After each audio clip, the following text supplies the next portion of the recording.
filter cutoff, and they're kind of converging like that. Converge in different ways. The high rate LFO. Each one of these is a different filter position. Auto EQ, we want it to act as just the mid-range, and plays with the mid side and pushes the width up.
Alright, I wanted to give a rundown of the new sounds we added in.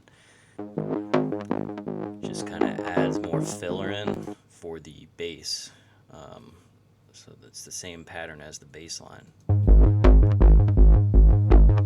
And all I did to make that was just change the waveform. I changed it to analog, the FM. That's what's being modulated here. Alright, so that adds in some mid-range on top of the bass. And then what I also did, auto EQ, Buttersworth high pass, to cut out all of the bass coming from it. So on its own, it's could be another bass, but I want it to act as just the mid-range. And then what I also did was I widened it with this plugin. Just plays with the mid side and pushes the width up pretty substantially, so it basically widens it. It's the same pattern and same modulation, just duplicated the bass line with a modulation that we did earlier with Pigments, with the filter cutoff.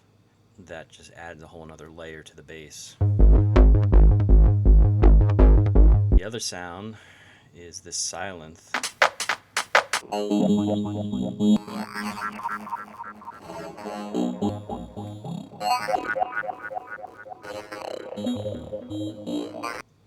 So I'm using this autoplay Max for Live plugin to actually create the sequence, which you can set different note changes in here with different percentages, velocities, the gate. So just play around with, if you have this, it's worth checking out, autoplay.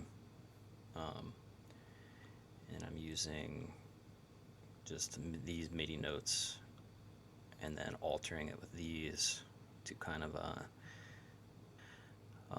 different percentages that on a chance it will play these different notes. So you can just play around with that. The bass patch is pretty simple saw.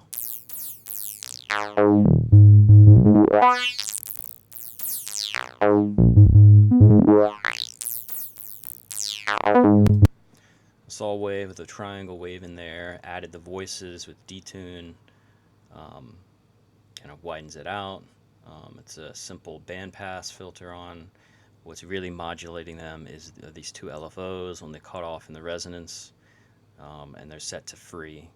So you can really animate a sound with a couple LFOs, pretty simple. You can hear it shifting the sound back and forth here. Just the filter cutoff, and then on top of that, the processing is a chorus.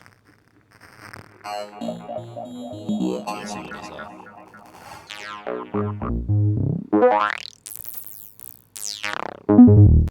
So just added a chorus on top. Simple EQ, cut out a lot of the low end and a little bit of the harsh highs coming through.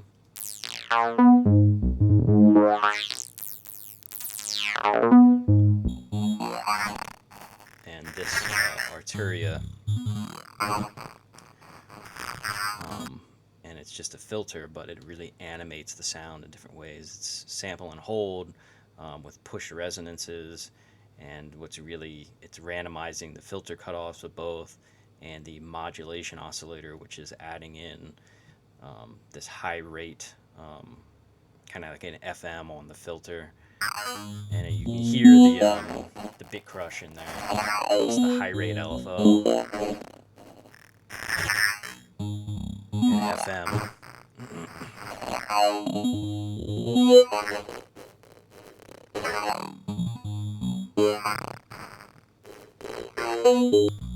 And then a delay on top of that,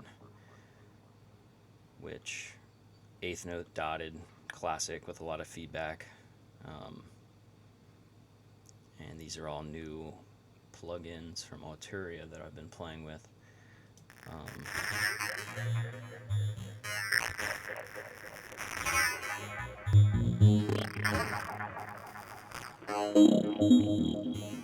What I like about this one is you can play it for a long time and loop it, but it's going to be slightly different, even though it's the same pattern.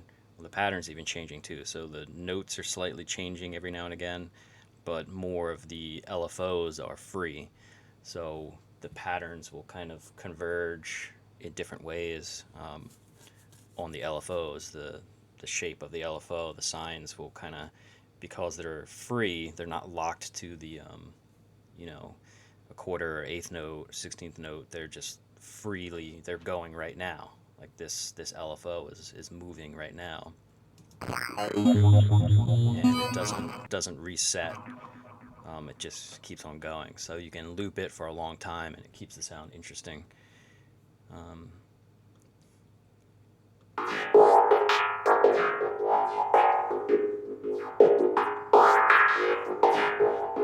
Is made with this old classic Albino, which I don't even think they make anymore, but you can still find demos of it around, floating around, and capture the audio. But yeah, this is an old classic, where the magic of this one is in the arpeggiator and in these spectral waveforms that you can. There's 2 waveforms per oscillator. So this is like your first oscillator, this is your second oscillator. You can pick a waveform here on this side and this side, and then you can move in between both of them, and set them to different octaves, and then FM that to this one, and they've had different. So you get interesting FM sounds. This is an old classic. Everyone was using Albino back in the day. I still hear it every now and again, but it's still a nice one to go back to. It's set to a bandpass filter, but the real magic of Albino is the arpeggiator. How you set in the matrix here, you set the arpeggiator to the filter cutoff, you set it to decays, releases. You can have the oscillators, a couple LFOs moving the oscillators. So like this, the shape, to really get different flavors. And you can set the arpeggiator to 16th note.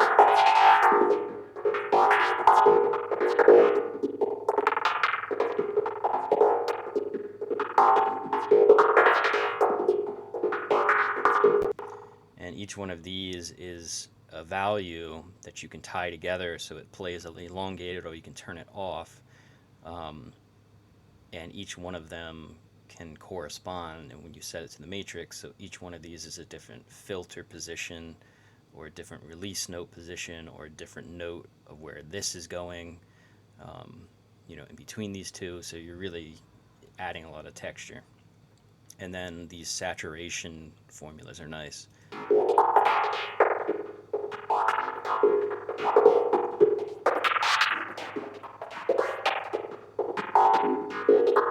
So you can really, I like the 8th note.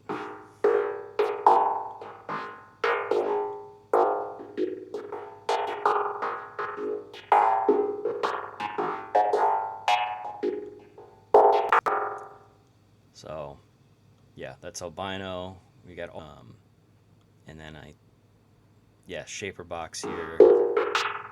This is just pan. This is just panning. You can see it here.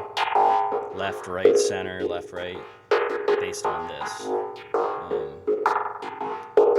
It's kind of panning the sound around, and then I added another filter. This is like a phase morph just within the presets here.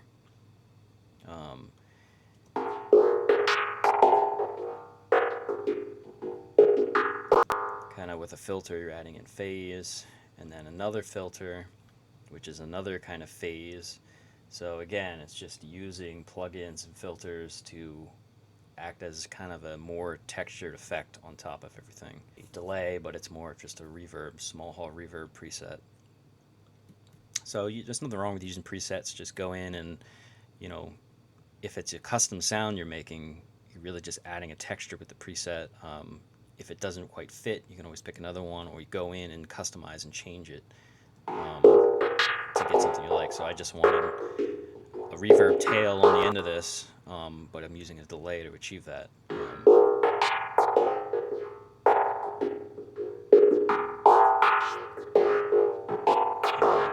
It's a 20th millisecond, you know, on the delay, so it's barely there, but then the feedback's pushed up.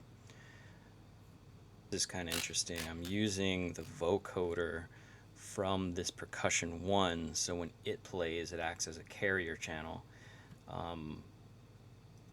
So without that, pretty simple loop. This kind of snare thing, which could be on its own a sound that I could bring in.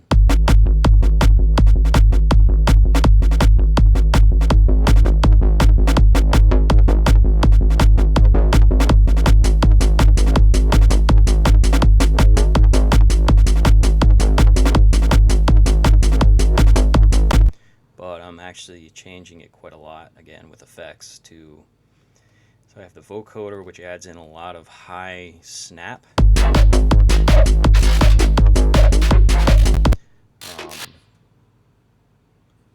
turn off some of these.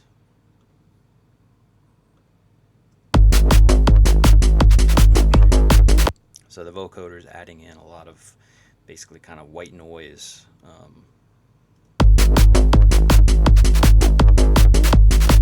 Crunch on top. Then I'm using fragments to really add that kind of scratchiness. It's the granular drum resonator preset.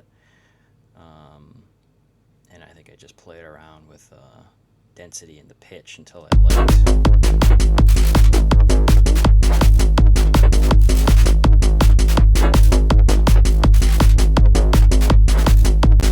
Just adds that kind of scratchy feedback on top. Then added some compression. Push up the transients. And,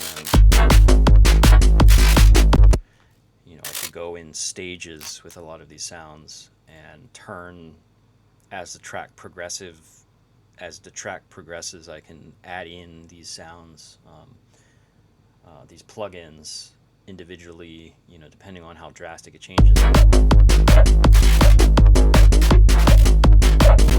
This filter really changes it a lot.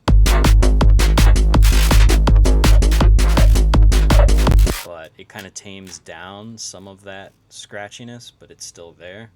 So sometimes it's all about finding the balance of some kind of effect that happens, but then using another plugin to tame that down, but having it still be there. So it's like multiple things that combine to make the sound, you know, from this.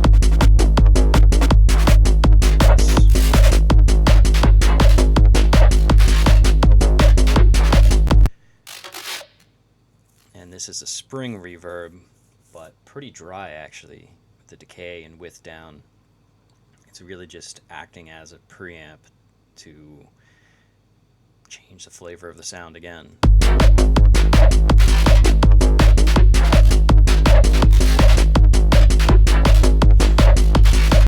So that's a lot of the new sounds added in. The last sound is actually from the Virus.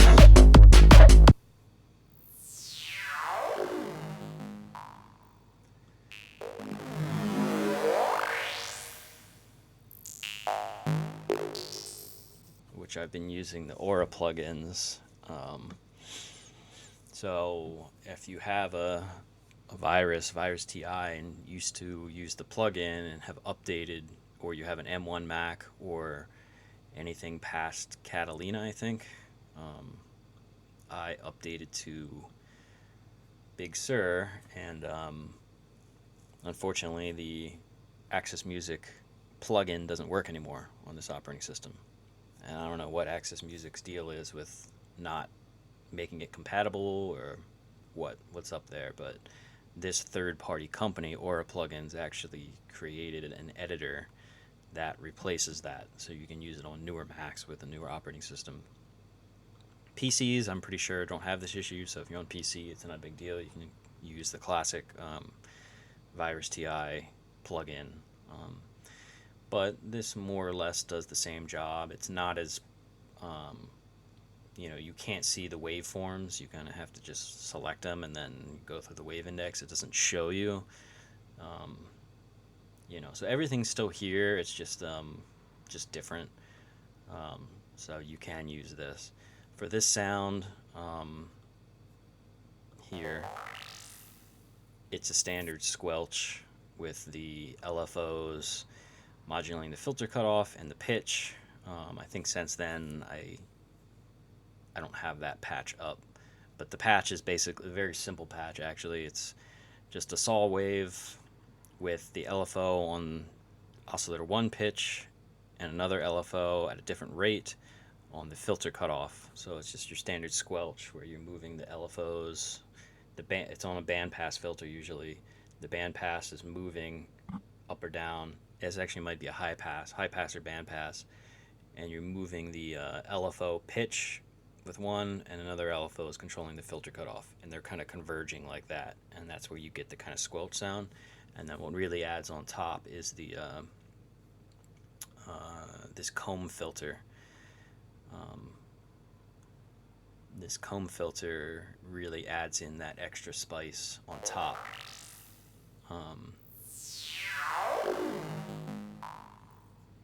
So what I'll do is just record a long sequence once I get a nice patch of that I like, and just let it go and record. Maybe play with the filter cutoff at the same time. Those are kind of the new sounds that I've been adding into the track we've been making.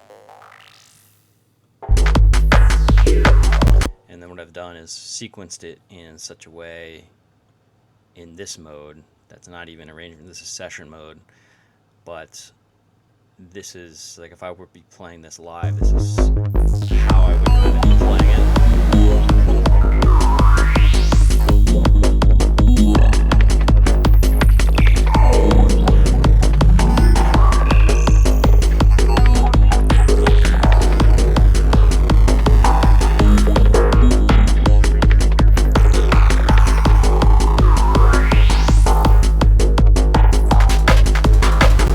So you can kind of move around over here, and it activates the whole row. But this gives me a good starting place so that when I actually, if I just copy this and paste it into, let's get rid of this.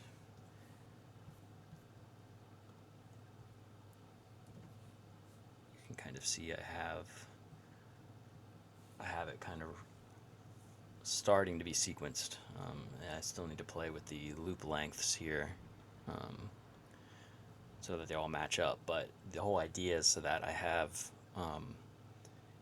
the arrangement already started before I go into arrangement mode, and I'm still making sound. So I'm gonna probably still add more sounds to this, maybe some transition sounds before I start arranging and actually composing in the arrangement mode, with different filter cutoffs and on the kick and bass and maybe the master, and transition, like swoosh sounds in between transition sounds, a breakdown.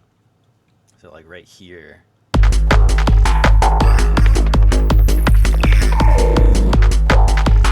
it's kind of abrupt, so it needs some kind of like rise and a hit kind of sound to transition in between those 2 points from this Sylenth to the Albino synth. This is the next phase of the track, would be starting arrangement, and we'll get into that next time.